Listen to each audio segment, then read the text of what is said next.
12월 23일 목요일 새벽 예배를 시작하겠습니다. 찬송가 322장 함께 찬양하겠습니다.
하나님 아버지, 오늘도 예배드리게 하심 감사드립니다. 신령과 진정으로 드리는 저희의 이 예배를 받아주시옵소서. 오늘도 말씀하여 주시고 그 말씀 붙들고 살아가는 오늘 하루 되게 하시옵소서. 감사드리며 예수님의 이름으로 기도드립니다. 아멘. 오늘 하나님께서 우리에게 주신 말씀은 사도행전 11장 19절에서 26절까지 말씀입니다. 사도행전 11장 19절에서 26절까지 말씀입니다. 다 찾으셨으면 제가 봉독하겠습니다. 그때에 스데반의 일로 일어난 환란으로 말미암아 흩어진 자들이 베니게와 구브로와 안디옥까지 이르러 유대인에게만 말씀을 전하는데 그 중에 구브로와 구레네 몇 사람이 안디옥에 이르러 헬라인에게도 말하여 주 예수를 전파하니 주의 손이 그들과 함께 하심에 수많은 사람들이 믿고 주께 돌아오더라. 예루살렘 교회가 이 사람들의 소문을 듣고 바나바를 안디옥까지 보내니 그가 이르러 하나님의 은혜를 보고 기뻐하여 모든 사람에게 굳건한 마음으로 주와 함께 머물러 있으라 권하니 바나바는 착한 사람이요 성령과 믿음이 충만한 사람이라. 이에 큰 무리가 주께 더하여지더라.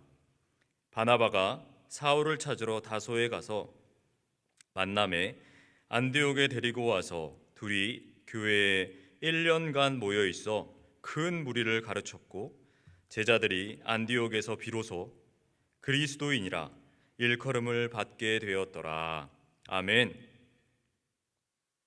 오늘 본문의 짧은 내용을 통해 성경은 기독교 역사에 아주 중요한 일들을 언급하고 있습니다. 먼저 오늘 본문에서 하나님께서는 유대인들에게만 전파되던 복음이 이방인에게도 전해지게 하셨음을 말씀하고 있습니다. 초대교회의 가장 큰 고민거리는 우리 모두가 알다시피 복음 전파의 범위, 즉 유대인들에게까지 복음을 전하느냐 하는 것이었습니다. 이것은 단순히 서쪽 지역에서 복음을 전하다가 동쪽으로 자리를 옮기는 고민 따위가 아니었습니다. 유대인들이 아침마다 드리는 기도문에는 주님, 제가 이방인으로 태어나지 않았음을 감사드립니다 하는 기도문이 있습니다. 미국의 인종차별은 오늘날까지 끊임없는 이슈를 만들지만 그것은 인간의 욕심으로 비록된 것이었습니다. 그러나 유대인의 선민 사상은 주체가 인간이 아니었습니다. 처음부터 이방인들을 구원의 대상에서 배제시킨 것은 하나님의 계획과 뜻이었고 이것은 유대인의 선택이 아닌 것입니다. 다시 말해 인종차별은 내가 마음을 돌이키면 차별을 거둘 수가 있지만 선민 사상은 내 뜻이 아닌 하나님의 뜻이요 자신들의 생각이 바뀐다고 해서 바뀌어지는 상황이 아니었다라는 것입니다. 유대인들은 예수 그리스도를 영접하고는 그들이 지금까지 지녔던 모든 사상과 생각을 싸그리 뒤엎어야 했습니다. 어둠은 빛을 이길 수 없고 주의 복음은 전파되어지지 않을 수 없으나 이방인들을 향한 복음 전파의 시작은 실은 기적과도 같은 일이었습니다. 하나님은 이 놀라운 계획을 이루기 위해 다메섹 도상에서 바울을 만나 주셨고 베드로를 통해 고넬료를 구원하셨으며 오늘 본문처럼 무명의 사람들을 통해 주의 복음이 전파되도록 하신 것입니다. 그들만의 구원, 그들만의 복음이 세계로 전파되어지는 놀라운 기적을 맞이하게 된 것입니다. 어떻게 이 일이 가능했습니까? 하나님이 하셨기 때문입니다. 두 번째, 오늘 본문에서 하나님은 이방인들의 복음을 위해 안디옥을 사용하셨습니다. 안디옥은 어떤 곳입니까? 그곳은 당시 세계에서 세 번째로 큰 도시였습니다.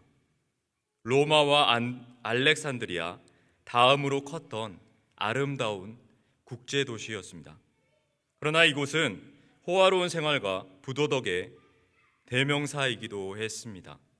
안디옥은 마차 경기로 유명했고 문자 그대로 밤낮 계속되는 향락을 추구하는 자들로 유명했습니다. 안디옥은 스포츠와 도박, 나이트클럽 등으로 가득 찬 도시였던 것입니다. 거기다 로마 시대의 대표적인 여신을 숭배하는 곳으로 음란을 대표하는 곳이기도 했습니다. 의례 우리는 복음이 전파되어지고 시작되는 곳이 거룩하고 아름다운 성지였을 거라 생각할 수 있습니다.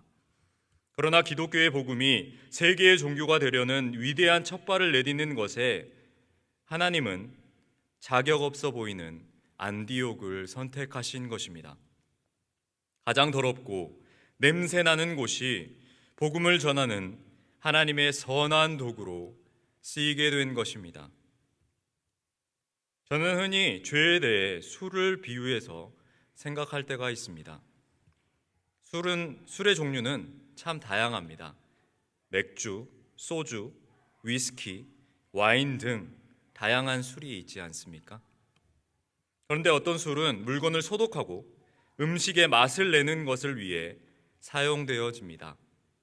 반면 어떤 술은 폭행과 음주운전과 같은 범죄 등 갖은 죄의 시작으로 사용되어지기도 합니다. 우린 여전히 지금도 죄인입니다. 그러나 하나님이 우리를 어떤 도구로 사용하시느냐에 따라 우리는 놀라운 기적을 맛보고 하나님의 도구로 쓰임받을 수 있는 것입니다. 왜 그렇습니까?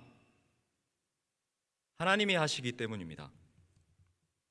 오늘 불가능한 이방인들을 향한 복음 전파와 가장 더럽고 냄새나는 안디옥이 성지로 사용되어지는 은혜를 보았습니다.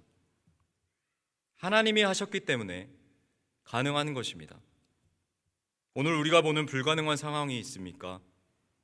내 인생과 우리의 가정, 그리고 우리의 자녀들, 우리의 교회, 우리의 사회를 보며 이건 도무지 안 된다고 생각이 들 때가 있습니까? 이 시간 우리의 입술로 고백하기를 원합니다. 하나님이 반드시 하십니다. 하나님이 반드시 쓰실 것입니다.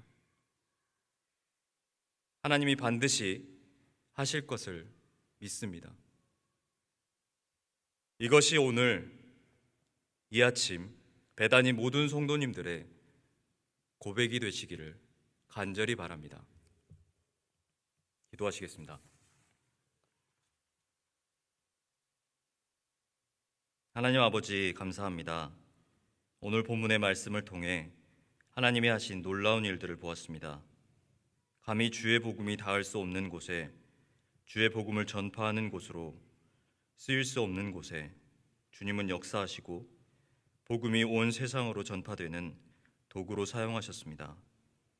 감히 우리의 삶을 돌아보건대 나 역시도 주님의 자녀로 살 자격이 조금도 없는 존재인데 주님께서 자녀 삼아 주시고 오늘도 말씀과 기도로 하루를 시작하게 하셨습니다.